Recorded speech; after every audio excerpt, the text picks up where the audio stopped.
আমি আল্লাহ তাআলার শুকরিয়া আদায় করি, আল্লাহ তাআলার শুকরিয়া আদায় করি আবার আপনাদের সামনে দাঁড়াতে পেরেছি। আমি বলেছিলাম দুর্নীতিমুক্ত বাংলাদেশ ইনশাআল্লাহ সবাইকে নিয়ে আমরা গড়ব।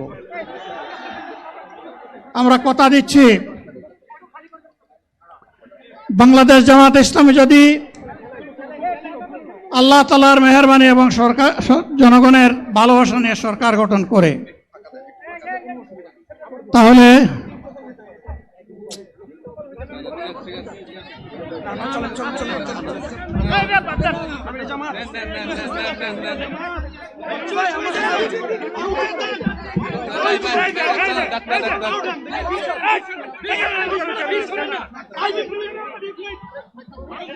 আপনারা নিজ নিজ জায়গায় অবস্থান করুন।